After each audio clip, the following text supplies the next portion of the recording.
मैं doctor Suresh Kumar Patel, assistant professor department of chemistry, Hemvati Nandan Bahuguna government PG college Naini Prayagraj से आप लोगों को नेक्स्ट आगे हम लोग कंटिन्यू करेंगे। हम लोग पीरियाडिक प्रॉपर्टीज पढ़ रहे थे, तो उसमें आज हमारा नेक्स्ट टॉपिक है बीएससी फर्स्ट सेमेस्टर केमिस्ट्री हम लोग डिस्कस कर रहे थे। उसमें टॉपिक है आपका एटॉमिक साइज।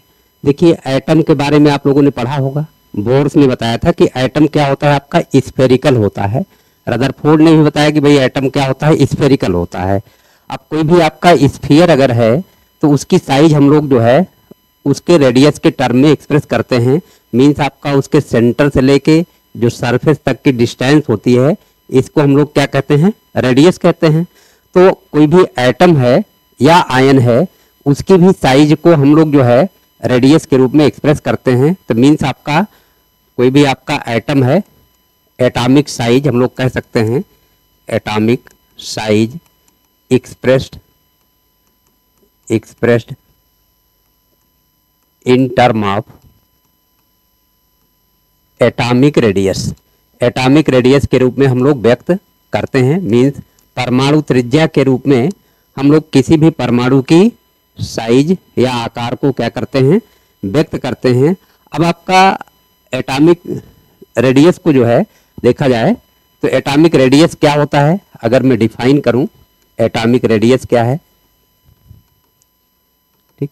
तो एटॉमिक रेडियस अगर हम लोग देखें तो एटॉमिक रेडियस कोई भी एटम है, स्फेरिकल है, तो उसका सेंटर मीन्स न्यूक्लियस के सेंटर से लेके इसके सरफेस जो आउटर सेल का इलेक्ट्रॉन है यहाँ तक की दूरी क्या कहलाएगी, उसकी एटॉमिक रेडियस कहलाएगी।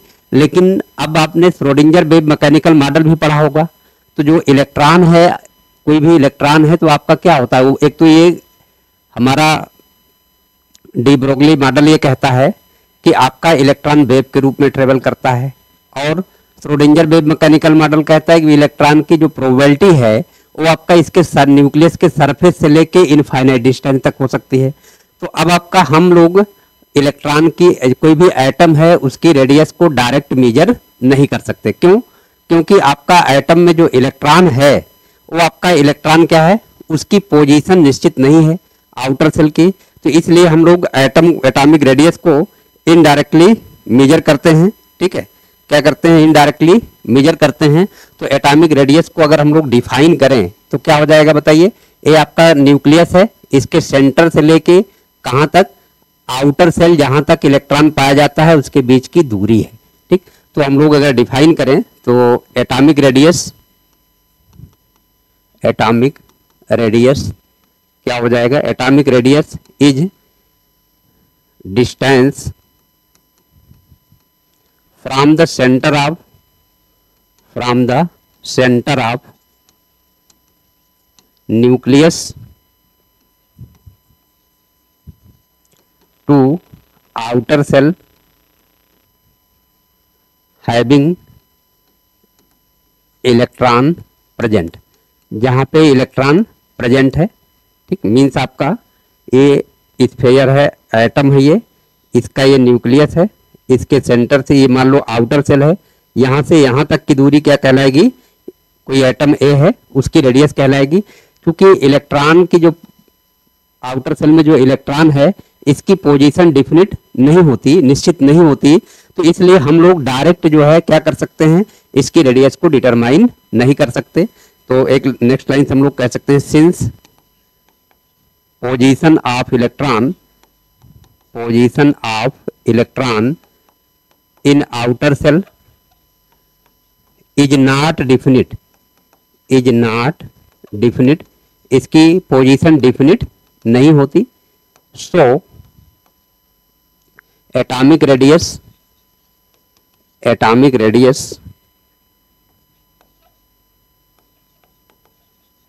Determined indirectly in combined state means free atom की हम लोग एटॉमिक रेडियस ज्ञात नहीं कर सकते। क्यों? क्योंकि फ्री एटम में जो इलेक्ट्रॉन है उसकी पोजीशन आपकी डिफिनिट नहीं होती।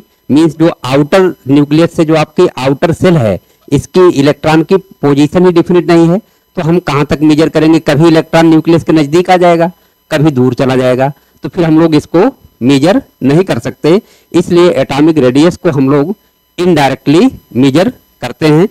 जब आपका कंबाइंड स्टेट में होगा, जैसे फॉर एग्जाम्पल मान लो आपका कोई एटम है, अगर आपका ये कंबाइन हो गया, अब कंबाइन हो गया तो जो दोनों एटम हैं इनके बीच की न्यूक्लियस की जो डिस्टेंस है, ये आपका, इसको हम लोग क्या कहते हैं, ये जो आपका न्यूक्लियस है दोनों के, अब न्यूक्लियस से यहाँ पे जो डिस्टेंस है, ठीक, ये आपका, इसको हम लोग इंटर न्यूक्लियर डिस्टेंस बोलते हैं।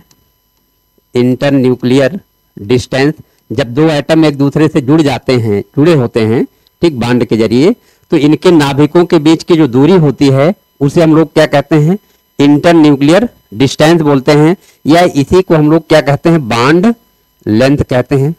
क्या कहते हैं, बॉन्ड लेंथ कहते हैं। अब आपका इस बॉन्ड लेंथ में यहाँ पे मान लो एटम ए है और ये क्या है, बी, तो यहाँ से यहाँ तक की दूरी जो होगी, ठीक, इस ये आपका रेडियस ऑफ एटम ए के बराबर होगी और ये रेडियस ऑफ एटम बी के बराबर होगी। मीन्स जो बॉन्ड लेंथ है उसको हम डी ए बी से अगर रिप्रेजेंट करें, ठीक, D A B the bond length है, तो आपका ये क्या हो जाएगा, radius of atom A plus radius of atom B के बराबर हो जाएगा। मीन्स हम लोग जो है एटॉमिक रेडियस को कंबाइंड स्टेट में ही ज्ञात कर सकते हैं, एटम की फ्री स्टेट में नहीं ज्ञात कर सकते। अब चूंकि कंबाइंड स्टेट, जब आपका एटम जुड़ता है तो उसके बीच जो फोर्स लगता है, उस फोर्स के आधार पे जो बॉन्ड बनती है, हम बॉन्ड को कई कैटेगरी में क्लासिफाई करते हैं। तो इसलिए एटॉमिक रेडियस को हम लोग कई कैटेगरी में क्लासिफाई करते हैं। तो अगर हम टाइप्स ऑफ एटॉमिक रेडियस की बात करें, टाइप्स ऑफ एटॉमिक रेडियस की बात करें, तो ये आपकी 4 प्रकार की होती है।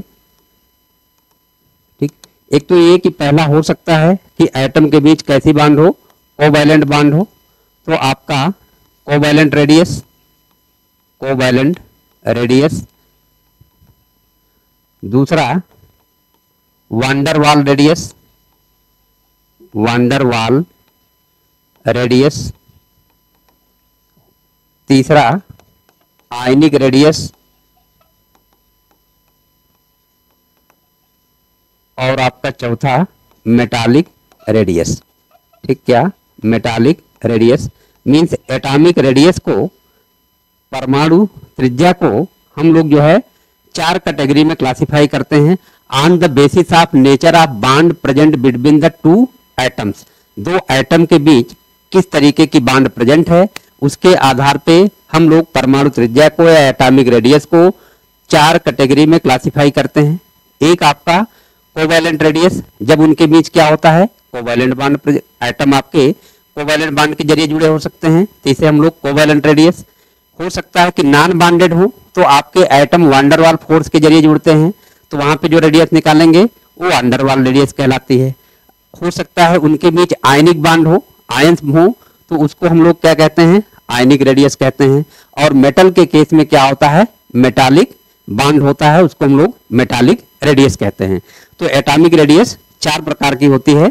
हम लोग देख लेते हैं कोवैलेंट रेडियस पहला आपका, तो हमको जो डिस्कस करना है कोवैलेंट रेडियस और आयनिक रेडियस है। कोवैलेंट रेडियस, इसी को हम लोग सिंगल कोवैलेंट बॉन्ड रेडियस भी बोलते हैं, सिंगल कोवैलेंट बॉन्ड रेडियस भी कहते हैं, या SCBR,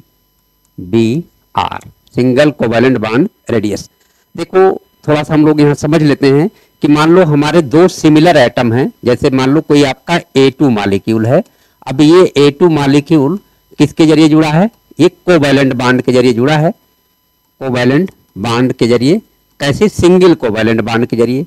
तो कोवैलेंट बॉन्ड में जब जुड़ा होगा तो क्या होगा, ये आपका एक एटम हो गया, और सिमिलर है तो आपका ये दूसरा एटम हो गया। ये भी आपका ए एटम है, ये भी ए एटम, ये इसका न्यूक्लियस डिस्टेंस है, ये इसका न्यूक्लियस है। तो यहाँ से यहाँ तक की जो डिस्टेंस होगी, ये आपकी क्या हो जाएगी, ये आपका इंटर न्यूक्लियर डिस्टेंस है, बॉन्ड लेंथ हो जाएगी, DAA की बॉन्ड लेंथ हो गई। अब आपका ये डिस्टेंस आपका रेडियस ऑफ ए और रेडियस ऑफ ए हो गया। ठीक, तो आपका ये क्या हो जाएगा, RA प्लस आपका RA इज इक्वल टू क्या हो जाएगा, 2RA हो जाएगा। तो कोवैलेंट रेडियस जब आपके होमोन्यूक्लियर डायटोमिक मॉलिक्यूल हों और सिंगल बॉन्ड के जरिए जुड़े हों तो क्या हो जाएगा, ये इसको हम लिख सकते हैं DAA/2 लिख सकते हैं। ठीक, तो अगर हम सिंगल कोवैलेंट बॉन्ड रेडियस को या कोवैलेंट रेडियस जनरली हम लोग कहते हैं, इसको अगर हम डिफाइन करें तो क्या हो जाएगा, आपका डिफाइन करें तो क्या हो जाएगा, इट इज द हाफ, ये देखिए इसका हाफ है किसका, इंटरन्यूक्लियर डिस्टेंस, इंटरन्यूक्लियर डिस्टेंस का आपका जो है क्या है, हाफ है। आप होमोन्यूक्लियर डाइएटॉमिक मॉलिक्यूल, होमोन्यूक्लियर और हेट्रोन्यूक्लियर क्या है थोड़ा समझ लीजिए। अगर आपका कोई मॉलिक्यूल है, इसमें आपका दो सिमिलर एटम हैं, मॉलिक्यूल अगर सिमिलर एटम है तो डाइएटॉमिक मॉलिक्यूल, जैसे A2 O2 N2 H2, तो इसमें क्या है कि देख रहे हैं दो सिमिलर एटम हैं, तो इसको हम लोग बोलते हैं होमोन्यूक्लियर डाइएटॉमिक मॉलिक्यूल। होमो का मतलब सेम, न्यूक्लियर का मतलब न्यूक्लियस सेम है, डाइएटॉमिक का मतलब केवल दो एटम हैं। ठीक, डाइएटॉमिक, ट्राइएटॉमिक, पॉलीएटॉमिक, इस तरीके से मॉलिक्यूल होते हैं। तो आपका कोई डाइएटॉमिक मॉलिक्यूल है जो होमोन्यूक्लियर है। अगर आपका डिफरेंट एटम है, डिफरेंट एटम है मीन्स जैसे AB टाइप का हो गया, या आपका HCl हो गया, HF हो गया, HBr हो गया, ETC। ठीक, तो इसमें आपका क्या है, ये हेट्रोन्यूक्लियर डाइएटॉमिक मॉलिक्यूल, तो इनको हम लोग बोलते हैं होमोन्यूक्लियर, होमोन्यूक्लियर, और इसको क्या कहेंगे, ये हेट्रोन्यूक्लियर हो जाएगा, ये हेट्रोन्यूक्लियर। तो अगर आपका हम कोवैलेंट रेडियस को देखें, ठीक, कोवैलेंट अगर रेडियस को हम लोग देखें तो कोवैलेंट रेडियस अगर आपका हम डिफाइन करें, पहली चीज कि आपका कोई भी होमोन्यूक्लियर डाइएटॉमिक मॉलिक्यूल है, उसका जो इंटरन्यूक्लियर डिस्टेंस है, ये बॉन्ड लेंथ है, उसका आधा जो होगा वो आपका सिंगल कोवैलेंट बॉन्ड रेडियस के बराबर होगा। तो हम लोग इसको कह सकते हैं क्या, single covalent bond, it is half of the internuclear distance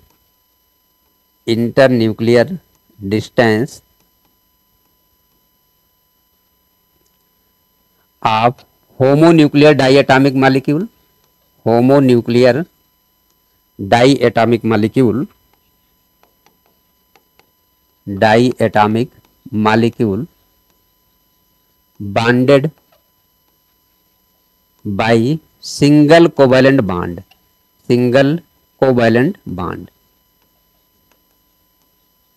ठीक, तो जब आपके दो एटम सिमिलर हों और वो सिंगल कोवैलेंट बॉन्ड के ये जुड़े हों तो उनकी बॉन्ड लेंथ का जो आधा डिस्टेंस होगा वो क्या होगा, सिंगल कोवैलेंट बॉन्ड रेडियस, या जनरली कोवैलेंट रेडियस कहते हैं।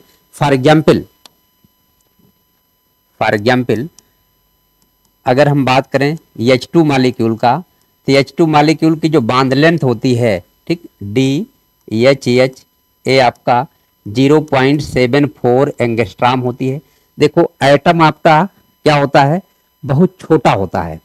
अब बहुत छोटा होता है तो इसकी साइज को हम लोग एंगस्ट्रॉम के रूप में, ठीक, पिकोमीटर के रूप में, ठीक, नैनोमीटर के रूप में, इस तरीके से स्मॉलर यूनिट के जरिए रिप्रेजेंट करते हैं।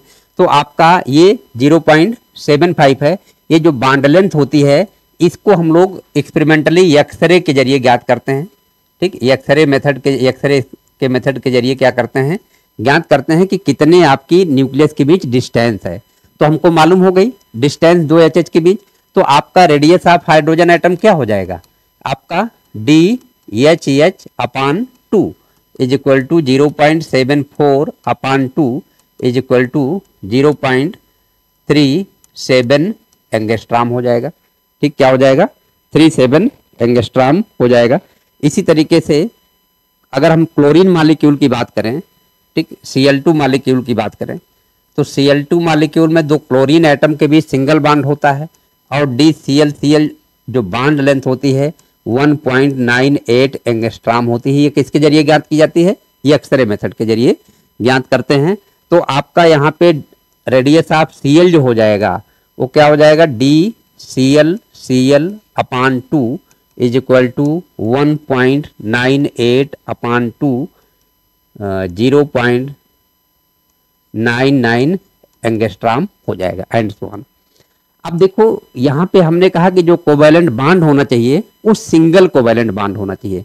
क्यों ऐसा हमने कहा? क्योंकि जब आपकी बॉन्ड की मल्टीप्लिसिटी बढ़ती है, मींस डबल बॉन्ड या ट्रिपल बॉन्ड होती हैं, तो होता क्या है कि जैसे जैसे मल्टीप्लिसिटी बढ़ती है दोनों न्यूक्लियस सब आपस में क्लोज होते जाते हैं। अब क्लोज होते जाते हैं तो आपका इंटरन्यूक्लियर डिस्टेंस चेंज हो जाएगी, और चेंज हो जाएगी तो एक ही एटम का हम अलग अलग रेडियस हो जाएगा। तो इसलिए हम लोग डेफिनिट जो है बना रहे, इसके लिए हम लोग केवल सिंगल बॉन्ड लेते हैं। तो एक चाहे तो नोट करके लिख लीजिए यहाँ पे थोड़ा सा कि the multiplicity of bond decreases bond length and hence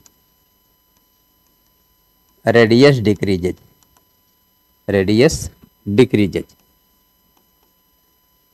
multiplicity का मतलब डबल बॉन्ड या आपका ट्रिपल बॉन्ड को हम लोग मल्टीपल बॉन्ड बोलते हैं, इसी को हम लोग मल्टीप्लिसिटी कहते हैं। फॉर एग्जाम्पल अगर मैं यहाँ पे आपको बॉन्ड को देखें, ठीक, तो यहाँ पे बॉन्ड लेंथ कितनी होगी और आपका यहाँ पे रेडियस की अगर हम बात करें, जैसे फॉर एग्जाम्पल अगर हम सीसी सिंगल बॉन्ड को ले लें, सीसी सिंगल बॉन्ड को ले लें तो एक्सरे के जरिए हम लोग डिटरमाइन करते हैं तो पाते हैं कि इसका बॉन्ड लेंथ जो आता है 1.54 एंगस्ट्राम आता है। ठीक, क्या आता है? 1.54 एंगस्ट्राम आता है। तो यहाँ पे रेडियस क्या हो जाएगा बताइए? रेडियस ऑफ कार्बन जो हो जाएगा वो आपका 1.54/2 इज इक्वल टू 0.77 एंगस्ट्राम हो जाएगा। ठीक है, अगर यही आपका डबल बॉन्ड हो गया कार्बन कार्बन, मीन्स मल्टीप्लिसिटी हो गई बॉन्ड में, तो होता क्या है, इसको हम ऑब्जर्व करते हैं एक्सरे के जरिए, तो आपका ये पाते हैं 1.34 एंगस्ट्राम आता है। ठीक, कितना आता है? 1.34 एंगस्ट्राम। मीन्स आपका यहाँ से रेडियस अगर हम कैलकुलेट करेंगे कार्बन की तो क्या आ जाएगा बताइए? ये आपका 2 से डिवाइड कर दीजिए, 0.67 एंगस्ट्राम आ जाएगा। ठीक, और अगर आपका ट्रिपल बॉन्ड हो गया तो आपका ये जो मेजर किया जाता है 1.20 एंगस्ट्राम आता है। जो कार्बन कार्बन के न्यूक्लियर डिस्टेंस है बॉन्ड लेंथ वो क्या आती है? 1.20 एंगस्ट्राम। तो यहाँ पे रेडियस ऑफ कार्बन जो हो जाएगा वो आपका 0.60 एंगस्ट्राम हो जाएगा।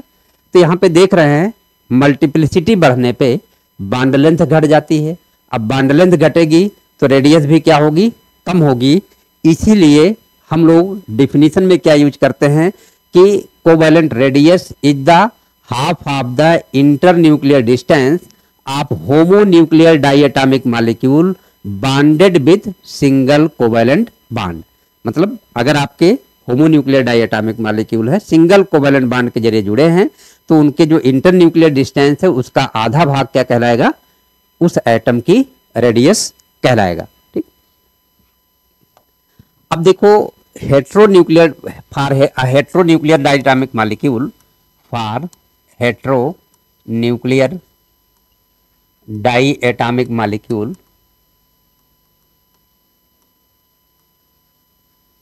Covalent radius is determined indirectly, is determined as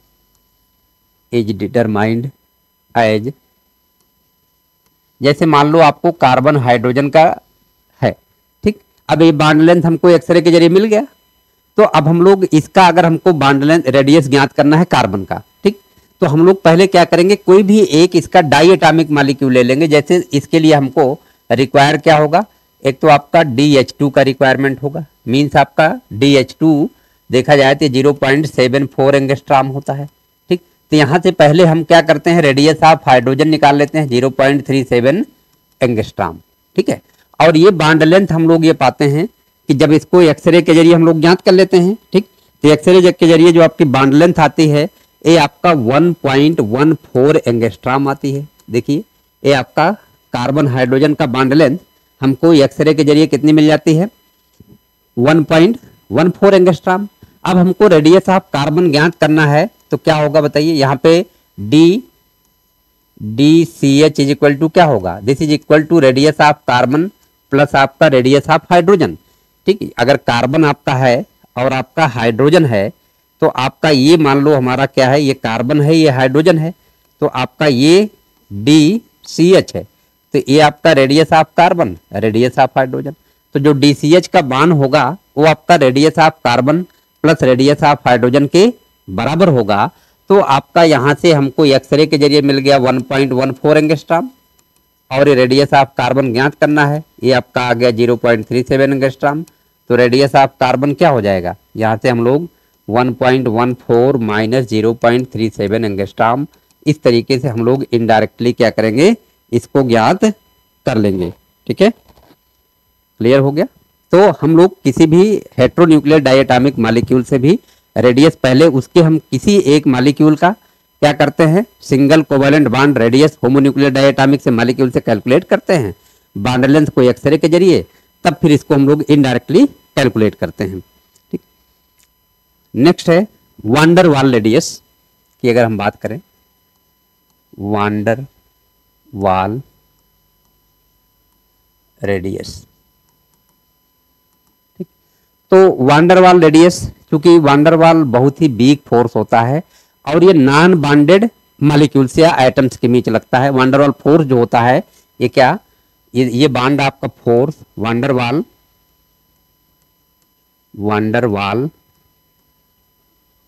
bond or force occurs between non-bonded atoms or molecules। ये आपका हमेशा नॉन बॉन्डेड एटम्स या मॉलिक्यूल्स के बीच लगता है। ठीक, तो होता क्या है इसमें, हम लोग कैसे डिटरमाइन करते हैं वांडरवाल रेडियस है क्या चीज। जैसे हम फॉर एग्जांपल इस मेथड को हम लोग यूज करते हैं for the determination of inert gases, for determination of radius of inert gas. अब इनर्ट गैस जनरली क्या होता है, वो फ्री स्टेट में होता है, मींस एटॉमिक स्टेट में होता है, बॉन्डेड स्टेट में नहीं होता। तो उसकी रेडियस हम लोग कैसे ज्ञात करेंगे, तो इसके लिए हम लोग क्या वांडरवाल रेडियस ज्ञात करते हैं। इसमें करते क्या है कि कोई भी मान लो आपका ये इनर्ट गैस है, ठीक, गैस है ये। अब इस गैस को हम लोग सबसे पहले क्या करते हैं, पहले कंडेंसेशन कराते हैं, इसका क्या कराते हैं, कंडेंसेशन कराते हैं, मींस कंडेंसेशन कराते हैं, तब आपका ये किसमें, सॉलिड में बदल जाता है। इस तरीके से सॉलिड में बदल गया तो मॉलिक्यूल क्या हो गए आपके, एटम या मॉलिक्यूल पास पास आ गए। एटम है तो एटम आ गए। इसी तरीके से मान लो कोई मॉलिक्यूल है तो उसमें आपके क्या होंगे, इस तरीके से दो मॉलिक्यूल पास पास आ जाएंगे। ठीक, क्या होंगे, दो मॉलिक्यूल इस तरीके से पास पास आ जाएंगे। ठीक, तो पास पास आ जाएंगे तो वांडरवाल रेडियस जो है अब आपका फिर सॉलिड स्टेट में आ गया। ठीक, तो हम क्या करते हैं, दो आपके एडजेसेंट एटम को लेते हैं जो कि नॉन बॉन्डेड है, ये नेबरिंग एटम को हम लोग ले लेते हैं जो एक दूसरे से बॉन्डेड नहीं है। तो अब आपका यहाँ से जो इंटरन्यूक्लियर डिस्टेंस होती है, ठीक, इस इंटरन्यूक्लियर डिस्टेंस का जो आधा पार्ट होगा, ठीक, ये आपका this is the radius of this atom and this is the radius of this atom, ये क्या होंगी, रेडियस होंगी। तो जो वांडरवाल रेडियस होगी अगर उसको हम डिफाइन करें तो दो जो आपके नॉन बॉन्डेड एडजेसेंट एटम हैं उनके इंटरन्यूक्लियर डिस्टेंस का जो आधा पार्ट होगा that is called van der Waal radius. ठीक, उसे क्या कहेंगे, वांडरवाल रेडियस कहेंगे। तो हम लोग इसको डिफाइन कर सकते हैं कि it is half of the internuclear distance. ठीक, कोवैलेंट की तरह भी है, internuclear distance between two adjacent atom of non bonded molecule in solid state. ये हमेशा किसमें, सॉलिड स्टेट में हम लोग निकालते हैं, इन सॉलिड स्टेट। ठीक, तो सॉलिड स्टेट में कोई भी दो पड़ोस के जो एटम होंगे, ठीक, उनके जो इंटर न्यूक्लियर डिस्टेंस होगी उसके आधे को हम लोग क्या कहेंगे, वांडरवाल रेडियस कहेंगे। तो अगर हम लोग देखें, क्योंकि वांडरवाल फोर्स क्या होता है, सिंस वांडरवाल फोर्स जो होता है वो बहुत वीक फोर्स होता है। वांडरवाल फोर्स जो होता है क्या होता है, is very weak force than covalent force. Covalent force की तुलना में क्या होता है, या कहिए कोवैलेंट बांड की तुलना में बहुत वीक बांड होता है। तो होता क्या है कि इसमें जो एटम होंगे या ये पास पास, ये आपके दूर दूर होंगे, मीन्स इनके बीच आपकी जगह होगी। लेकिन जो कोवैलेंट होंगे ये आपके क्या होंगे, एक दूसरे से टच करते रहेंगे। सेम मॉलिक्यूल, सेम एटम को ले लें तो यहाँ पे देखिए, यहाँ पे आपका ये वांडरवाल रेडियस होगा ये, ठीक, और यहाँ पे ये क्या होगा, this is the single bond covalent radius होगा, यहाँ पे ये आपका रेडियस होगा। तो अब इस केस में देखिए आपका, इस केस में क्या हो रहा है आपका, इस केस में डिस्टेंस एटम्स के बीच ज्यादा है। तो किसी भी एटम का जब हम वांडरवाल रेडियस ज्ञात करेंगे तो हमेशा उसका मान कोवैलेंट का तुलना में ज्यादा होगा। मीन्स ये वांडरवाल रेडियस है, वांडरवाल रेडियस, और आपका ये क्या है, आपका कोवैलेंट रेडियस है, कोवैलेंट रेडियस है। तो आपका वांडरवाल रेडियस का मान जो है क्या होता है, कोवैलेंट की तुलना में ज्यादा होगा। क्यों ज्यादा होगा, क्योंकि इनमें कितना भी आप सॉलिड स्टेट में लाएंगे तो इनके बीच आपका इंटर न्यूक्लियर डिस्टेंस कुछ ना कुछ ज्यादा रहेगा, एक दूसरे से टच नहीं होंगे। जबकि इस केस में क्या होगा, कोवैलेंट में एटम एक दूसरे को टच करते हैं, तो कोवैलेंट फोर्स क्या होता है, स्ट्रांग होता है, इसलिए इसका मान ज्यादा होता है। ठीक है, अब देखो कौन कौन से ऐसे फैक्टर्स हैं, हम लोग आयनिक रेडियस को उसके बाद डिस्कस करेंगे, कौन कौन से फैक्टर्स हैं जो कि आपके रेडियस को अफेक्ट करते हैं और पीरियाडिक टेबल में किस तरीके से वेरी करता है। हमने बताया था कि हम पीरियाडिक प्रॉपर्टीज को दो तरीके से चेंजेस देखेंगे, एक तो across the period left to right and top to bottom down the group, group में ऊपर से नीचे देखेंगे। तो आपका यहाँ पे देखा जाए तो factors affecting atomic radius, atomic radius को कौन कौन से फैक्टर्स अफेक्ट करेंगे। तो हम लोग अगर देखें तो पहली चीज तो आपका अभी हमने डिस्कस किया multiplicity of bond, multiplicity of bond. अगर आपका बॉन्ड की मल्टीप्लिसिटी बढ़ेगी तो आपका रेडियस का मान क्या हो जाएगा, कम हो जाएगा। मींस एज मल्टीप्लिसिटी इंक्रीजेज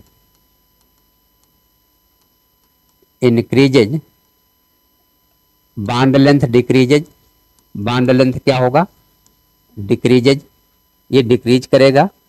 सो क्या हो जाएगा, so radius decreases.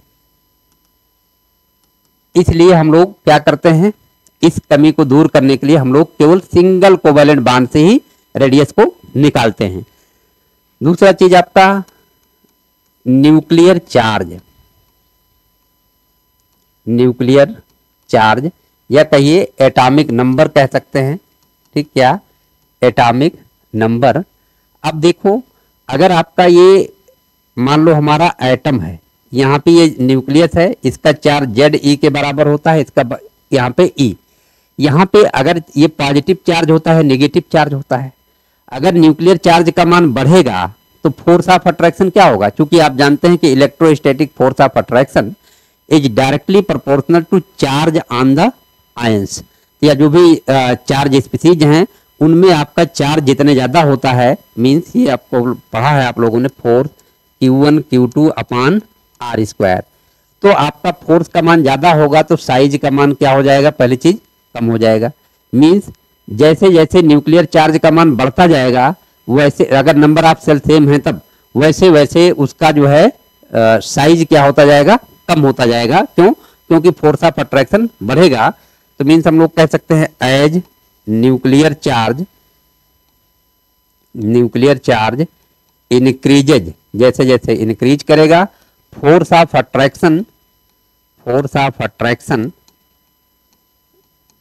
between nucleus and outer electron, between nucleus and outer electron increases, क्या होता जाएगा, इंक्रीज होता जाएगा। तो क्या होगा बताइए, साइज क्या होगी बताइए, साइज या रेडियस, साइज या रेडियस डिक्रीजेज, वैसे वैसे इसका मान घटता जाएगा। Means radius is inversely proportional to Z, और जेड को यहाँ पे हम लोग क्या, क्योंकि कितना फोर्स यहाँ पे लगता है, that is represented by Z effective, किसके जरिए, जेड इफेक्टिव के जरिए रिप्रेजेंट करते हैं इफेक्टिव न्यूक्लियर चार्ज। कल मैंने डिस्कस किया था इसके पहले क्लास में कि चूंकि इनर सेल के इलेक्ट्रॉन के कारण न्यूक्लियस का फोर्स यहाँ पे कम हो जाता है शील्डिंग के कारण, ठीक, तो शील्डिंग के कारण कम हो जाता है, तो जितना एक्चुअल में फोर्स यहाँ लगता है that is called effective nuclear charge. तो इफेक्टिव न्यूक्लियर चार्ज के रेडियस जो है इनवर्सली प्रोपोर्शनल होगी। और नेक्स्ट आपका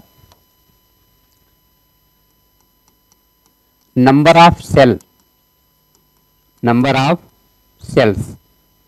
अब किसी भी एटम में अगर ये न्यूक्लियस है, सेल की संख्या बढ़ती जाएगी, ये इस तरीके से जैसे जैसे सेल की संख्या बढ़ती जाएगी, मीन्स आपका ये n है, सेल की संख्या 1 2 3 एंड सो ऑन n है, तो जैसे जैसे सेल की संख्या का मान क्या होगा, इंक्रीज करेगा, साइज भी क्या होती जाएगी, इंक्रीज करेगी। मीन्स आपका हम लोग कह सकते हैं as number of shells in atom increases, atomic size or radius also increases, और ये इंक्रीज जो होता है रेडियस का मान, अगर सेल का मान 1 गुना बढ़ा तो रेडियस का मान क्या होता है, n स्क्वायर के बराबर होता है। अगर n नंबर ऑफ रेडियस हैं तो क्या होगा, n स्क्वायर के बराबर होता है। मीन्स जितना n बढ़ेगा उसका क्या होगा, स्क्वायर जो है आपका रेडियस बढ़ जाएगा। तो मीन्स हम लोग यहाँ पे अगर देखें ओवरऑल क्या सकता है, overall radius is directly proportional to n square and inversely proportional to Z effective or Z, या इसी को radius is equal to A naught n square upon Z effective, जहाँ पे ए नॉट क्या है, A naught is the constant called Bohr's constant, क्या कहलाता है, बोर्स कांस्टेंट कहलाता है। बोर ने जब एटॉमिक रेडियस को कैलकुलेट किया था सबसे पहली बार, फर्स्ट मॉडल था जिसके आधार पे उन्होंने सेल्स की दूरी जो है डिटरमाइन की थी, बोर्स कांस्टेंट, जिसका मान 0.529 एंगस्ट्रॉम के बराबर होता है। तो ये आपके 3 मेन फैक्टर्स हैं जो कि किसी भी एटम की साइज को क्या करते हैं, अफेक्ट करते हैं। इसके अलावा हाइब्रिडाइजेशन भी साइज को चेंज करता है। क्यों? क्योंकि हाइब्रिडाइजेशन चेंज होने से बॉन्ड लेंथ आपकी चेंज हो जाती है। तो कोई भी फैक्टर जो आपके बॉन्ड लेंथ को अफेक्ट करेगा वो आपका क्या करेगा, रेडियस को अफेक्ट करेगा। तो आगे हम लोग डिटेल से बॉन्ड लेंथ जब देखेंगे तो वहां पर हम थोड़ा सा डिस्कस करेंगे। अब देखिए इसका वेरिएशन कैसे होता है, ट्रेंड्स ऑफ एटॉमिक साइज और रेडियस इन पीरियाडिक टेबल। पीरियाडिक टेबल में कैसे आपका ये वेरी करता है, कैसे चेंज करता है। तो इसके लिए हमने बताया था 2 चीजें देखते हैं। एक तो पहला किसमें देखते हैं बताइए, इन पीरियड, पीरियड में हम लोग देखेंगे, ठीक, किसमें देखेंगे, पीरियड्स में देखेंगे। अब पीरियड्स में जब हम लोग लेफ्ट टू राइट चलते हैं तो मैंने आपको बताया था कि जब हम लेफ्ट टू राइट चलेंगे, लेफ्ट टू राइट का मतलब इस तरीके से जब हम लोग चलते हैं तो आपका अक्रॉस द पीरियड चलेंगे तो आपका यहाँ पे जो n का मान है वो कांस्टेंट होता है। क्या होता है, कांस्टेंट। मीन्स आपका नंबर ऑफ सेल जो होती हैं किसी भी पीरियड में, नंबर ऑफ सेल जो है, मैंने डिस्कस किया था इस चीज़ को पहले दिन जब पीरियडिक प्रॉपर्टीज पढ़ा रहे थे कि जैसे दूसरे पीरियड में जितने भी एलिमेंट होंगे सभी एटम में 2 सेल होंगी, और 5वें पीरियड में हो जितने भी एलिमेंट होंगे सब में 5 सेल होंगी, 7वें पीरियड में है तो 7 सेल होंगी, तीसरे पीरियड में है तो 3 सेल। मीन्स आपका जो नंबर ऑफ सेल है लेफ्ट टू राइट जाएंगे तो कांस्टेंट होता है। लेकिन जो जेड है या कहिए जेड इफेक्टिव या जेड, ये क्या होता है, इंक्रीज करता है। ठीक, क्या होता है आपका, इंक्रीज करता है। जैसे फॉर एग्जाम्पल अगर हम सेकेंड पीरियड को ले लें, सेकेंड पीरियड के एलिमेंट को ले लें, सेकेंड पीरियड एलिमेंट्स को हम लोग ले लें, तो आपका lithium, beryllium, boron, carbon, nitrogen, oxygen, fluorine और नियान है। ठीक है, तो यहाँ पे आपका जेड कितना है, एटॉमिक नंबर 3, 4, 5, 6, 7, 8, 9, 10। तो यहाँ पे देख रहे हैं जो इलेक्ट्रॉन इंटर करता है ये आपका 1s2, 2s1, 1s2, 2s2। तो यहाँ पे जेड कितना बढ़ गया बताइए, 3 से 4। जेड तो हमारा 1 बढ़ गया कि नहीं, 1 भाई, 3 से 4 या 4 से 5, 5 से 6, तो एक एक आपका जेड का मान बढ़ता जा रहा है। तो जेड इफेक्टिव पे ही डिपेंड करेगा कितना बढ़ता है। तो जेड इफेक्टिव हम लोगों ने और यहाँ पे एक इलेक्ट्रॉन इंटर किया आउटर सेल में, तो सील्डिंग कितना बढ़ा, 0.35। हमने बताया था स्लेटर रूल के अकॉर्डिंग कि जब आपका इलेक्ट्रॉन आउटर सेल में एक एक बढ़ेगा तो सील्डिंग का मान 0.35 पर इलेक्ट्रॉन इंक्रीज करता है। क्यों, क्योंकि आउटर सेल में जो इलेक्ट्रॉन होता है पर इलेक्ट्रॉन सील्डिंग में कंट्रीब्यूशन 0.35 के बराबर होता है। तो ये बताओ यहाँ पे जेड इफेक्टिव क्या होगा, जेड इफेक्टिव क्या होगा, ये आपका 1 माइनस 0.35, तो मीन्स आपका 0.65 क्या होता है, इंक्रीज करता है। ठीक, अगर मैं बात करूं इसमें नॉर्मल एलिमेंट में, यहाँ पे नहीं दिखाई दे रहा है, 0.65 इंक्रीज करता है। देखिए एटॉमिक साइज को हम लोग जो है 3 कैटेगरी में बांट लेते हैं। एक तो आपका इन नॉर्मल एलिमेंट, इन नॉर्मल एलिमेंट्स में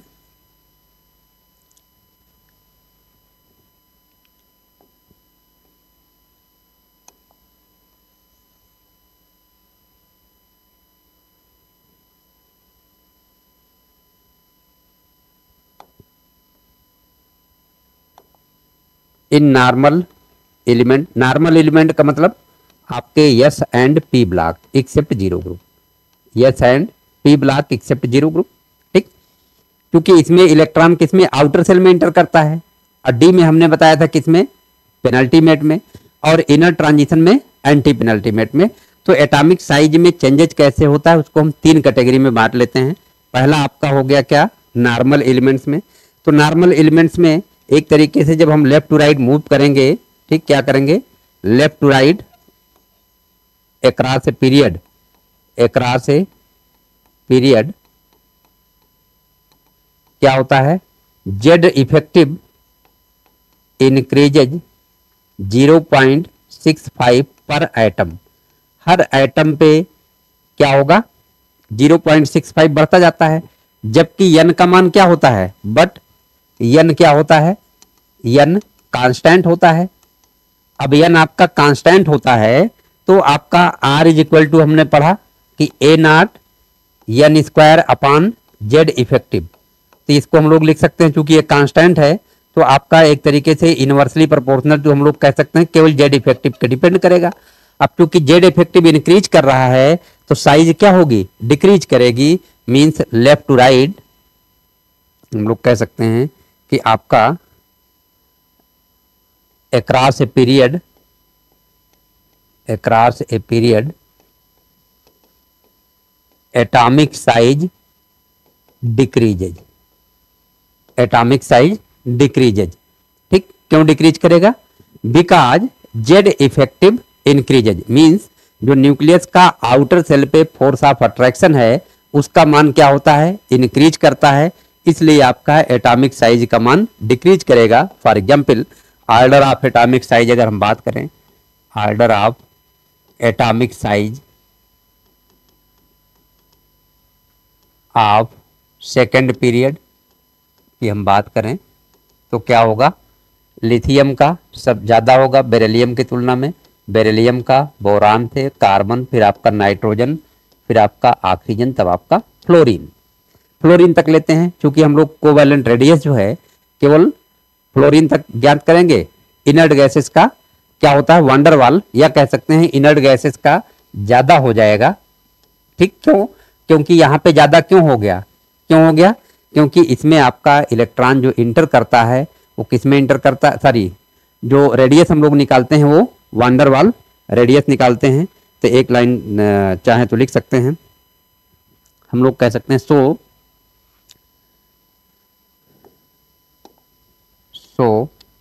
atomic size across the period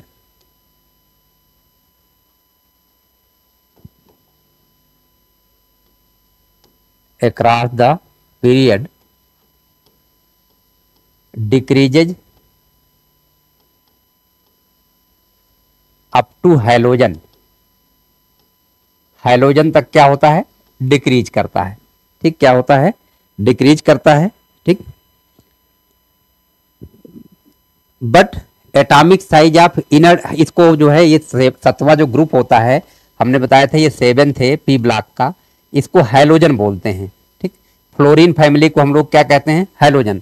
तो किसी भी पीरियड में एस और पी ब्लॉक में मीन नॉर्मल एलिमेंट में चलेंगे तो एटॉमिक साइज का मान कहाँ तक? एल्कली मेटल से स्टार्ट करेंगे और हैलोजन तक घटता जाएगा। But atomic size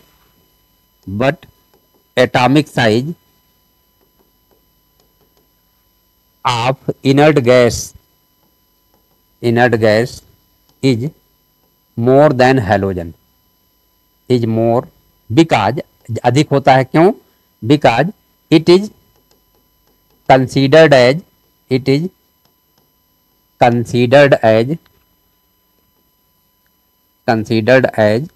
van der Waal radius।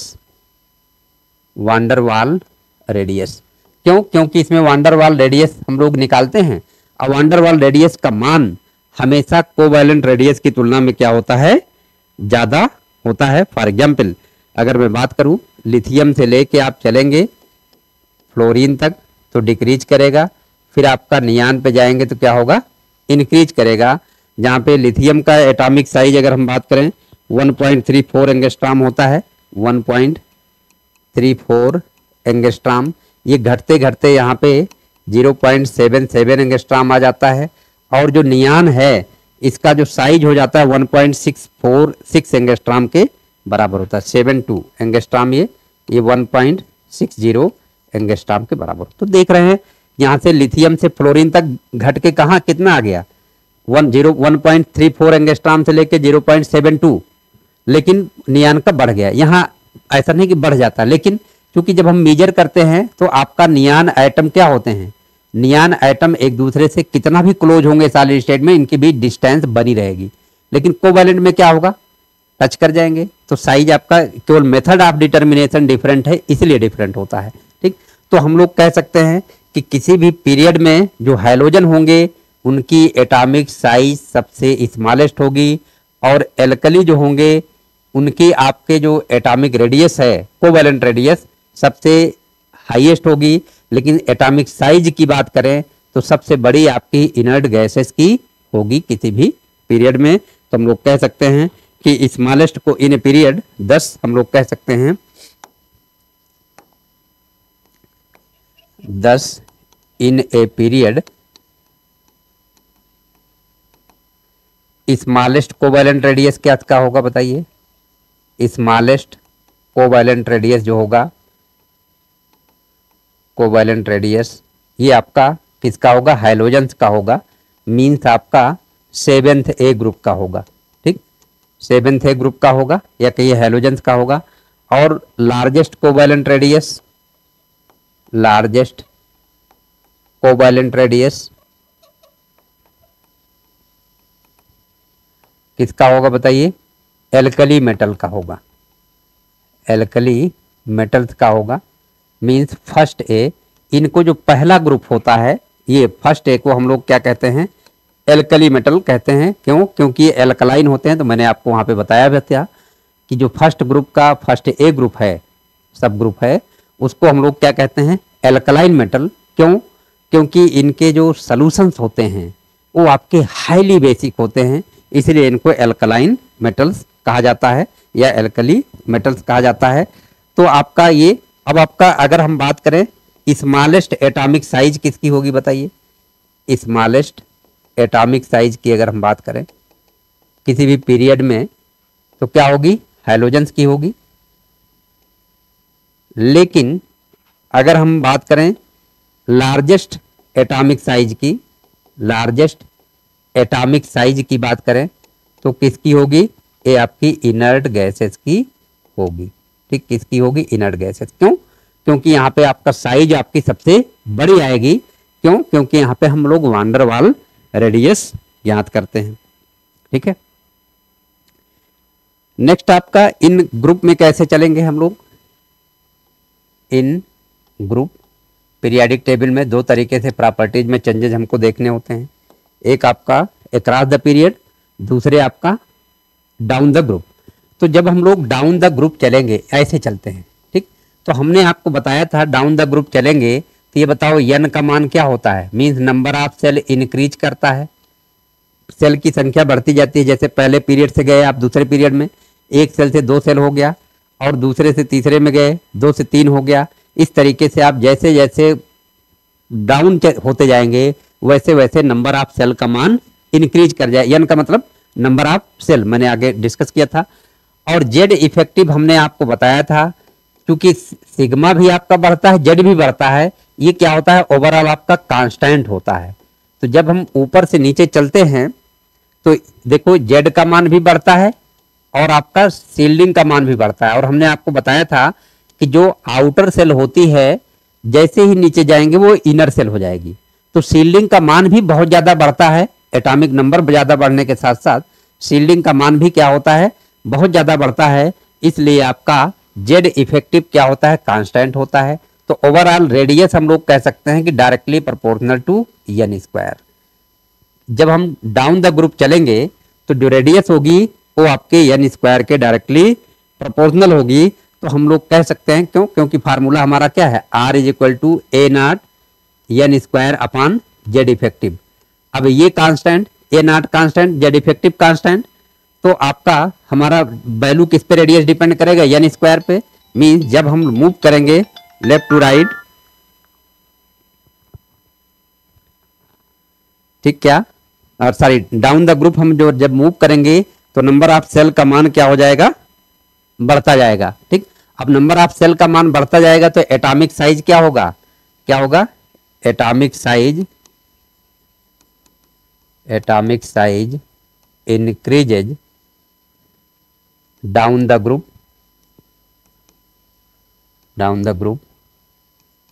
because number of cell increases। क्यों, क्योंकि नंबर ऑफ सेल की संख्या क्या होती है, इंक्रीज करती जाती है, बढ़ती जाती है। तो आपका फॉर एग्जाम्पल अगर मैं बात करूं, ठीक, फर्स्ट ए ग्रुप में लिथियम से कहाँ हम लोग सीजियम तक गए। फ्रेंसियम आपका क्या है, रेडियो एक्टिव है। तो रेडियो एक्टिव की साइज हम लोग यहाँ पे डिस्कस नहीं करेंगे। तो आपका ये 1.34 एंगस्ट्रॉम, और आपका ये क्या होता है, यहाँ तक जाते जाते 2.25 एंगस्ट्रॉम हो जाता है। ठीक, क्या होता है, 2.2 एंगस्ट्रॉम तक हो जाता है। मीन्स अगर हम जो है देखें ग्राफिकली रिप्रेजेंट करें इनको साइज को, तो यहाँ पे आपका देखो अक्रॉस द पीरियड अगर हम चल रहे हैं, ये आपका एटॉमिक नंबर को ले लें, हम एटॉमिक नंबर को ले लें और रेडियस को ले लें यहाँ पे। ठीक, तो अगर हम बात करें सेकेंड पीरियड की बात करें तो आपका लिथियम से लेके फ्लोरीन तक, ठीक, ये लिथियम है, फ्लोरीन तक घटेगा, फिर नियान का क्या होगा, लिथियम से भी ज़्यादा हो जाएगा। और यहाँ पे मैं बात करूँ ग्रुप में, तो ये आपका एटॉमिक नंबर है और आपका ये रेडियस है। इसको अगर हम रिप्रेजेंट करें तो क्या होगा, जैसे हम फ्लोरीन का ले लें या लिथियम का ले लें, तो आपका हैलोजेंस का ले लें, जैसे 7th ए का, तो आपका फ्लोरीन का सबसे कम होगा और आपका आयोडीन का क्या होगा, सबसे ज़्यादा होगा। Means fluorine, chlorine, bromine, iodine इस तरीके से क्या होगा, इंक्रीज करेगा। ठीक है, तो ये जो है आपका ग्रुप में ऊपर से नीचे चलेंगे तो साइज का मान क्या होता जाएगा, बढ़ता जाएगा। तो एक आध मैं आपको क्वेश्चन दे दूं,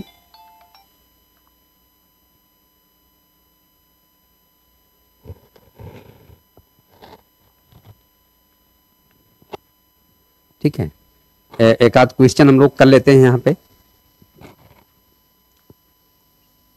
what is the order of size of following elements, following elements. ठीक, मैंने आपको दे दिया यहाँ पे सोडियम दे दिया, और आपका बेरिलियम दे दिया, मैग्नीशियम दे दिया, ठीक, कार्बन दे दिया और सल्फर दे दिया, सपोज दैट आपका, और एल्युमिनियम भी ले लेते हैं। मान लो ये एलिमेंट्स हैं। अब इन एलिमेंट्स को आपको साइज के बढ़ते क्रम में या घटते क्रम में अरेंज करना है। तो मान लो यहाँ पे हमने जो है इंक्रीजिंग ऑर्डर में अरेंज कर दें, इंक्रीजिंग ऑर्डर में। तो यहाँ पे आपको दो चीजें देखनी पड़ेंगी। एक तो ये देखो पीरियड में भी चेंज हो रहा है, और क्या हो रहा है, ग्रुप में भी चेंज हो रहा है। तो आपको ये देखना होगा कि कौन सा एलिमेंट किस पीरियड का है और कौन सा एलिमेंट किस ग्रुप का है।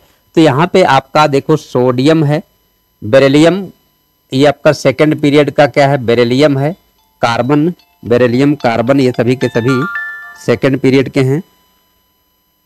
ठीक, बेरिलियम कार्बन ये सभी के सभी क्या हैं, सेकंड पीरियड के हैं। और जबकि ये सेकंड पीरियड है, सोडियम है, मैग्नीशियम है और एल्युमिनियम है, सल्फर है। ये आपका इस तरीके से ग्रुप में बना दूं। ठीक, तो पोजीशन आपको एलिमेंट की जानना जरूरी है। मैंने जो टेबल बताई है उसके आधार पे थोड़ा सा yes P block, P block, D block में बताया है, तो वहाँ थोड़ा सा आप पढ़ लेंगे तो आपको पोजीशन एलिमेंट की पता होगी। तो अब देखिए यहाँ पे लेफ्ट टू राइट क्या होता है, इधर से इधर जाने पे डिक्रीज करती है, जबकि इधर से इधर जाने पे क्या होती है, इनक्रीज करती है। ठीक है ना। तो सबसे छोटी साइज तो चूंकि सेकंड पीरियड है तो सेकंड पीरियड की सबसे छोटी होगी। इसमें भी किसका, कार्बन का सबसे कम होगा, फिर आपका बेरिलियम का होगा। अब इसमें आएंगे तो सबसे छोटी किसकी होगी, इधर से इधर जाने पे घटती है, तो फिर क्या होगा, सल्फर का, तब एल्युमिनियम का, तब मैग्नीशियम का, उसके बाद क्या होगा, सोडियम की साइज होगी।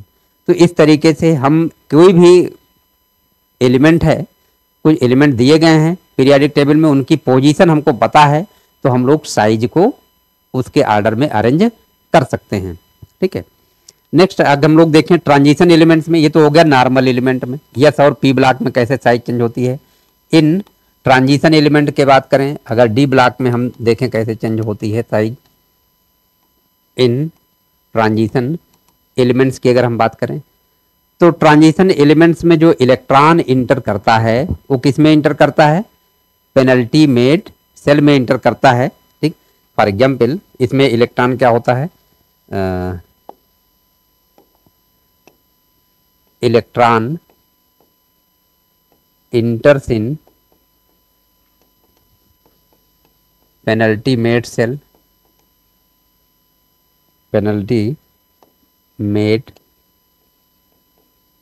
मीन्स n-1 सेल में इंटर करता है। ठीक, डी ब्लॉक में हमने बताया था, डी ब्लॉक में इलेक्ट्रॉन हमेशा, ये ट्रांजिशन का मतलब डी ब्लॉक के एलिमेंट। ठीक, तो होगा क्या, यहाँ पे देखिए अगर मैं बात करूँ, जैसे for example first transition series को ले लेते हैं, हम समझ लेते हैं, तब फिर जो है आपको बताते हैं कैसे साइज चेंज होगी। फर्स्ट ट्रांजिशन सीरीज क्या होता है आपके यहाँ पे 3D सीरीज में, हमने पूरे नाम भी बताए हैं वहाँ पे, कि आपका साइंस टीचर विनीता कृपलानी मन फिकोनी क्यों झगड़ती हो। साइंस टीचर विनीता कृपलानी मन फिकोनी क्यों झगड़ती हो। तो आपका scandium, titanium, vanadium, chromium, manganese, iron, cobalt, nickel, copper, zinc, यहाँ पे एटॉमिक नंबर इधर से इधर जाने पे एक पीरियड में चल रहे हैं, तो क्या होगा, अक्रॉस द पीरियड ये 21, 22, 23, 24, 25, 26, 27, 28, 29 और आपका ये 30।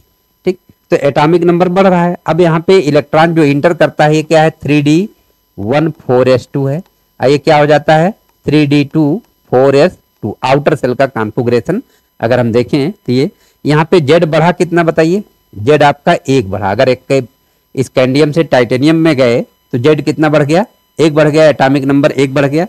और सिग्मा जो बढ़ता है शील्डिंग, हमने बताया था स्लेटर रूल के अकॉर्डिंग कि जब इलेक्ट्रॉन आउटर सेल में इंटर करता है तो आपका शील्डिंग का मान पर इलेक्ट्रॉन 0.35 होता है, लेकिन जब पेनल्टी मेड सेल में इंटर करता है तो इसी शील्डिंग का मान 0.85, और जब n-2 या इनर में तो आपका वहाँ पे 1.0 हो जाता है। तो यहाँ पे सिग्मा का मान क्या हो जाएगा, 0.85। ये बताओ जेड इफेक्टिव कितना होगा जाएगा, ये 1 - 0.85, तो आपका ये 0.15। तो यहाँ पे देख रहे हैं पी ब्लॉक में क्या था, यस और पी ब्लॉक में जो जेड का मान है वो 0.65 बढ़ता था, लेकिन यहाँ पे जेड का मान कितना बढ़ रहा है, केवल 0.15, मीन्स बहुत कम। जब इधर से हम लेफ्ट टू राइट मूव करेंगे, मीन्स इन पीरियड, अगर हम पीरियड में लेफ्ट टू राइट मूव कर रहे हैं तो क्या हो रहा है, न्यूक्लियर चार्ज का मान बढ़ रहा है, लेकिन बहुत ग्रेजुअली, धीरे धीरे बढ़ रहा है। और यहाँ पे जब तो एक तरीके से जो साइज में कंट्रैक्शन, चूंकि एन का मान सेम होता है, एन का मान तो कांस्टेंट है, पीरियड में चलेंगे तब जेड का मान जब धीरे धीरे बढ़ेगा तो साइज में कंट्रैक्शन भी बहुत स्लोली होगा। तो मीन्स आपका यस और पी ब्लॉक या नॉर्मल एलिमेंट में साइज में डिफरेंस बहुत ज़्यादा हो रहा था, लेकिन यहाँ पे साइज में बहुत ज़्यादा डिफरेंस नहीं होगा, ग्रेजुअली डिक्रीज करेगा। लेकिन ये डिक्रीज कहाँ तक करेगा, डिक्रीज आपका स्कैंडियम से लेके ठीक कहाँ तक, क्रोमियम तक तो डिक्रीज करता है, फिर आपका कांस्टेंट हो जाता है कहाँ तक, कॉपर तक, फिर जिंक का इंक्रीज कर जाता है। ठीक, क्या होता है, जिंक का इंक्रीज कर जाता है। मीन्स आपका अगर हम स्कैंडियम की बात करें तो आपका ये 1 पॉइंट, यहाँ पे हम एक एलिमेंट और ले रहे हैं बीच में ताकि ऐसे दिखाई दे कि घटता जाता है, स्कैंडियम टाइटेनियम। ठीक, स्कैंडियम टाइटेनियम से आपका क्रोमियम तक, ठीक, आपका जब आएंगे साइज तो क्या होता है, देखिए यहाँ पे 1.44 एंगस्ट्राम होता है स्कैंडियम का, 1.44 एंगस्ट्राम किसका, स्कैंडियम का। टाइटेनियम का 1.32 angstrom, 1.32 angstrom and so on. Chromium तक आते आते ये साइज जो होती है ये आपका 1.77 एंगस्ट्राम, या बीच में एक और पड़ रहा है वेनेडियम का भी लिख देते हैं। ठीक, वेनेडियम और क्रोमियम। ठीक, वेनेडियम आपका 1.22 एंगस्ट्राम हो जाता है, 1.22 एंगस्ट्राम, और क्रोमियम का 1.17 एंगस्ट्राम हो जाता है। और यहाँ से लेके कॉपर तक 1.17 ही रहता है। फिर आपका जो जिंक है इसकी साइज बढ़ जाती है और ये 1.25 एंगस्ट्राम हो जाता है। तो देखो क्या हो रहा है, अगर हम देखें यहाँ पे हो क्या रहा है,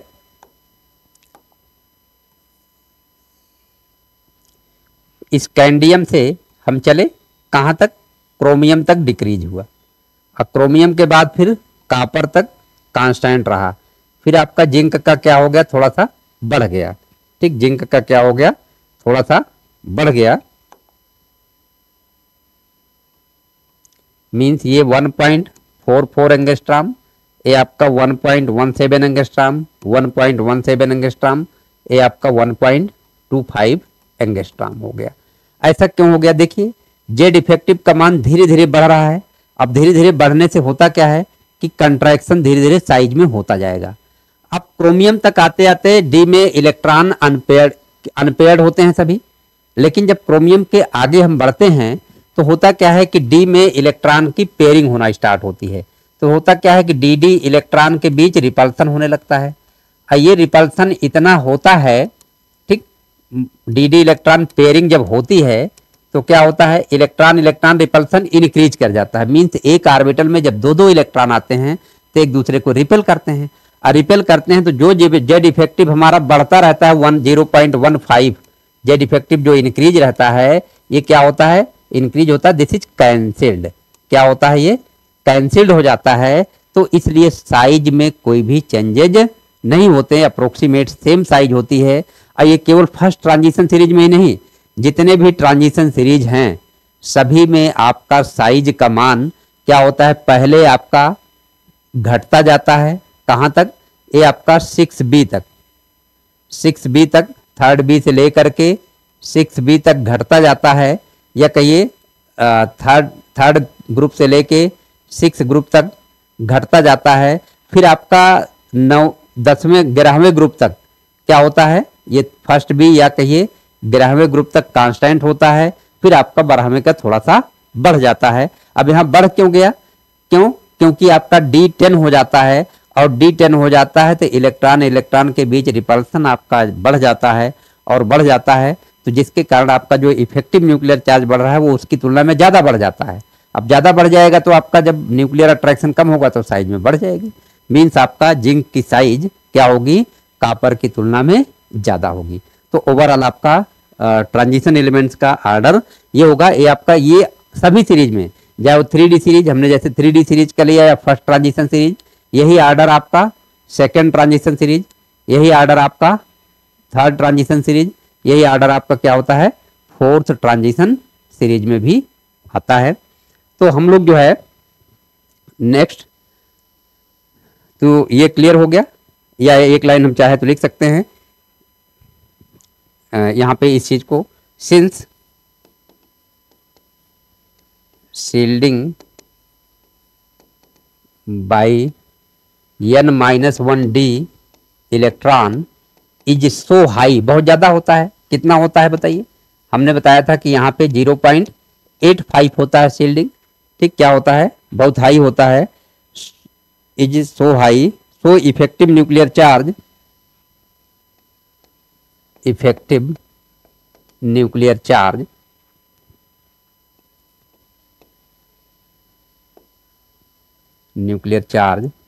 इन ट्रांजिशन सीरीज, इन ट्रांजिशन एलिमेंट्स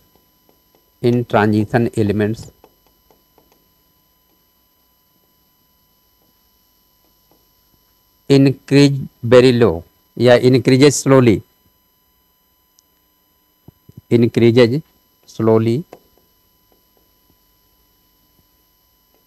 बहुत कम बढ़ता है, धीरे धीरे बढ़ता है, क्योंकि इफेक्टिव न्यूक्लियर चार्ज शील्डिंग का मान हाई है। देयरफॉर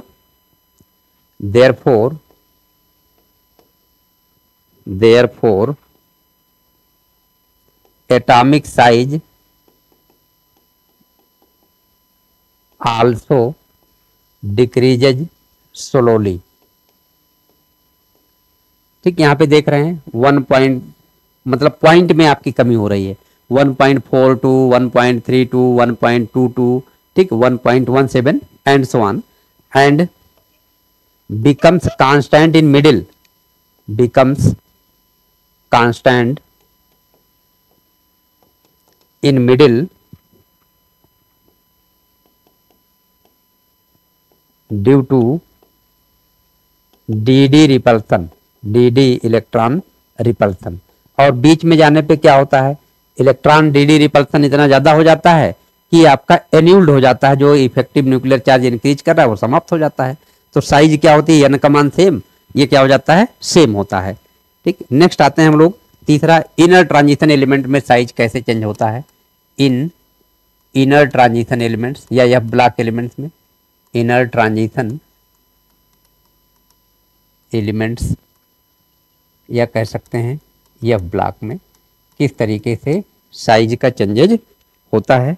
तो अब देखो एफ की अगर हम बात करें तो एफ ब्लॉक में 2 सीरीज आती है, यहाँ पे हमने आपको बताया था, एक तो लैंथेनाइड सीरीज आती है, ठीक, लैंथेनाइड सीरीज कहाँ से कहाँ तक हमने बताया था हमने कि 58 सीरियम से लेके 71 ल्यूटेनियम तक के एलिमेंट को व्हिच कम्स आफ्टर लैंथानम, जो लैंथानम के बाद आते हैं, को लैंथेनाइड्स कहा जाता है। इसी तरीके से आपका एक एक्टिनाइड सीरीज है, ठीक, या 5F सीरीज है, ये 4F सीरीज है, कहाँ 90 थोरियम से लेकर के 103 लारेंशियम तक के एलिमेंट को हम लोग एक्टिनाइड सीरीज कहते हैं, व्हिच कम्स आफ्टर 89 एक्टिनियम, जो 89 एक्टिनियम के बाद आता है, इनको हम लोग इसको कहते हैं। अब इसमें आपका देखा जाए तो इसमें इलेक्ट्रॉन, दोनों में इलेक्ट्रॉन कहाँ इंटर करता है, electron enters in n-2 means, and that is antepenultimate shell में, एंटी पेनल्टी मेट सेल में इंटर करता है। जैसे फॉर एग्जाम्पल अगर मैं सीरियम फिर आपका प्रोटोएक्टिनियम को दे दें तो यहाँ पे आपका ये 58 है और ये क्या है आपका 59 है। इसका कॉन्फ़िगरेशन आपका क्या होता है 4F और आपका 5D और 4S2, ठीक। ये आपका 1 और ये आपका क्या होता है 4F3 5D0 4S2। तो यहाँ पे ये देखिए आपका N ये 6 है, ये आपका N -1 N -2 इलेक्ट्रॉन किस में इंटर किया N -2 में।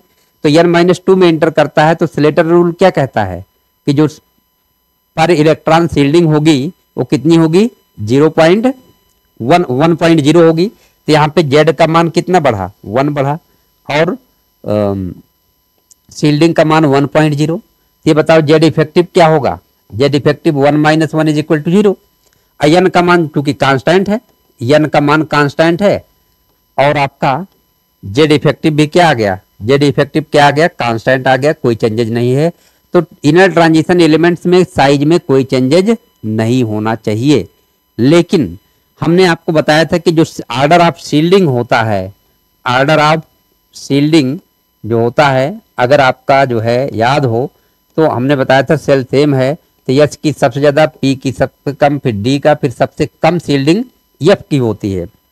अब F में जो शील्डिंग होती है उसका अरेंजमेंट और स्ट्रक्चर ऐसे होता है, शेप हो ऐसे होता है कि इसके कारण आपका शील्डिंग कम होती है।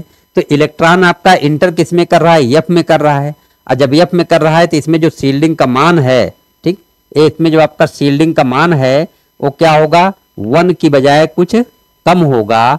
अब 1 की बजाय कुछ कम होगा जब शील्डिंग का मान क्या होगा ये आपका F में क्या होगा लेस देन 1.0 होगा। तो आपका जाहिर सी बात है Z इफेक्टिव क्या होगा, Z effective is more than 0, कुछ न कुछ बढ़ेगा और कुछ न कुछ बढ़ेगा तो बहुत स्लोली साइज में कंट्रैक्शन होता जाएगा। और इन लेंथेनाइड सीरीज में आते आते जितना कंट्रैक्शन हो गया that is called lanthanide series contraction, और एक्टिनाइड सीरीज में जितना कंट्रैक्शन हो जाता है उसको हम लोग क्या बोलते हैं एक्टिनाइड कंट्रैक्शन कहेंगे। तो मीन्स अगर हम लोग कह सकते हैं कि आपका इसमें साइज में चेंजेस तो नहीं होना चाहिए अगर इस स्लेटर रूल के अकॉर्डिंग देखा जाए। तो भाई Z का मान हमारा 1 बढ़ा, सीरियम से लेके हम प्रेसोडायनियम गए, इसी तरीके से थोरियम से इसमें जाएंगे तो Z का मान हमारा 1 बढ़ रहा है। और Z का मान 1 बढ़ा तो चूंकि इलेक्ट्रॉन इंटर कर रहा है किसमें N -2 में, तो शील्डिंग भी आपका इतना बढ़ गया। तो जो Z इफेक्टिव है वो 0 आ गया, Z इफेक्टिव में कोई परिवर्तन नहीं हुआ। N ऑलरेडी कांस्टेंट है, जब हम लेफ्ट टू राइट चलते हैं तो N का मान मैंने बताया था कांस्टेंट है, तो साइज में कोई भी परिवर्तन नहीं होना चाहिए। सभी लेंथेनाइड और सभी एक्टिनाइड के एलिमेंट्स की मीन सभी लेंथेनाइड की साइज एक बराबर होनी चाहिए, इसी तरीके से सभी एक्टिनाइड की सीरीज एक बराबर होनी चाहिए। लेकिन क्या होता है F की शील्डिंग सबसे कम होने के नाते कुछ न कुछ आपका Z इफेक्टिव का मान बढ़ जाता है, और बढ़ जाता है तो फिर साइज में ग्रेजुअली बहुत धीरे धीरे क्या होगा कंट्रैक्शन होता जाएगा, तो साइज छोटी होती जाएगी और जो टोटल डिक्रीज होगा उसी को लेंथेनाइड कंट्रैक्शन कहते हैं। तो आपका यहाँ पे लिख सकते हैं एक लाइन जो है due to shape and arrangement, due to shape and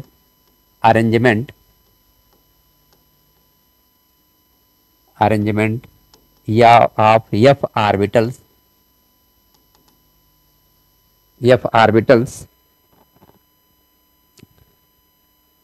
shielding by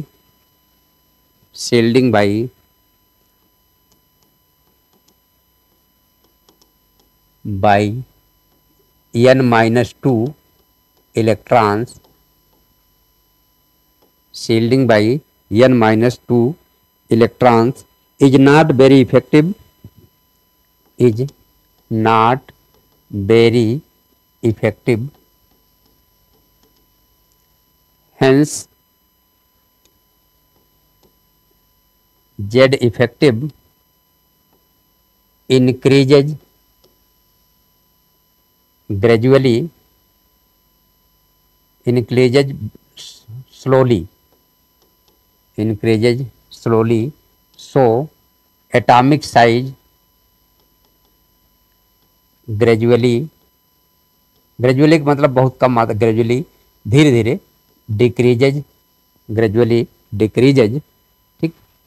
the total decrease in, total decrease in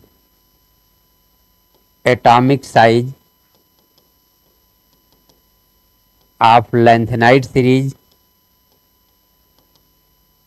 is called lanthanide contraction, called lanthanide contraction, and total decrease in size of actinide series, AN series में कर दे रहा हूँ, actinide series is called actinide contraction, ठीक। क्या कहते हैं इसको? actinide contraction कहते हैं। तो मीन्स आपका जो साइज होगी लैंथेनाइड सीरीज में अगर हम देखें तो सीरियम, प्रोटोएक्टिनियम, जैसे इसके थर्ड प्लस सीरियम को ले लें, सीरियम आपका ये आपका धीरे धीरे कहाँ तक, ल्यूटेनियम तक डिक्रीज होता जाएगा, ठीक।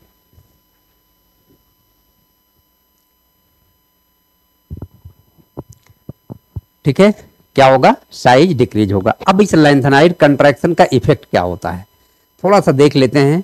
तो जो चूंकि हम डी ब्लॉक का इसलिए ग्रुप में नहीं पढ़ाए कि डाउन कैसे जाएंगे, केवल पीरियड में पढ़ाए, यहाँ पे थोड़ा सा हम लोग देखेंगे इसका इफेक्ट होता क्या है कि due to lanthanide contraction, due to lanthanide contraction the atomic size of post lanthanide element, post lanthanide elements, post lanthanide का मतलब ऑफ डी ब्लॉक डिक्रीजेज, क्या होता है? डिक्रीज हो जाता है। जितने भी पोस्ट लैंथेनाइड एलिमेंट आएंगे उनकी साइज जितनी होनी चाहिए उसकी तुलना में कम हो जाती है। किसके कारण? Due to lanthanide contraction. इसका कॉन्सिक्वेंस क्या होता है? देखो आपका अगर मैं बात करूं 3D सीरीज का, 3D सीरीज में कौन कौन से एलिमेंट आते हैं बताइए? साइंस, टीचर, विनीता, कृपलानी, मन, फी, को, नी, क्यों झगड़ती हो, ठीक। अगर हम 4D सीरीज की बात करें, 4D सीरीज की बात करें तो यहाँ पे यारी, जरा, निभा, मौत, तक, रुकावट, राह में पड़े, आग में कूद दिया, ठीक। अगर हम 5D सीरीज की बात करें, ला, हाफ्ता, वरना, रे, उधर, इधर, पिटाई और होगी, ठीक। तो अब देखो यहाँ पे ये जो है, यहीं पे आपका क्या आते हैं? यहाँ पे आपका कौन सा एलिमेंट आता है बताइए? ये आपका ये 57 लैंथेनाम है, ये 58 सीरियम से लेके 71 ल्यूटेनियम तक के एलिमेंट आपके यहाँ पर आते हैं। तो होता क्या है, अब ये आपके ट्रांजिशन एलिमेंट के पोस्ट लैंथेनाइड एलिमेंट हो गए, ठीक। ये क्या हो गए? आपके पोस्ट लैंथेनाइड एलिमेंट हो गए। जनरली ऊपर से नीचे जाने पे साइज आपकी बढ़ती है, जैसे 3D सीरीज और 4D सीरीज की साइज में, 4D सीरीज की साइज क्या होगी? 3D की तुलना में ज्यादा होगी। लेकिन लैंथेनाइड कंट्रैक्शन के कारण इनकी साइज क्या हो गई? कम हो गई, और इतनी कम हो जाती है कि इनकी साइज अपने ग्रुप के एलिमेंट के लगभग आपकी क्या होती है? बराबर हो जाती है, ठीक। क्या हो जाती है? बराबर हो जाती है। तो मीन्स आपका हम लोग कह सकते हैं कि जो आपका 5D सीरीज के एलिमेंट्स हैं, 4D सीरीज के एलिमेंट हैं, उनकी समानता, जब साइज में समानता हो गई, एक ही ग्रुप का पीरियड है, एक ही ग्रुप का एलिमेंट है, तो आउटर सेल के कॉन्फ़िगरेशन में समानता हो गई, तो उनकी प्रॉपर्टीज में भी समानता ज्यादा होती है। तो एक क्वेश्चन आपका आपके लिए है, आप इसको सॉल्व करिएगा कि why the elements of 4D series, the elements of 4D series has more close properties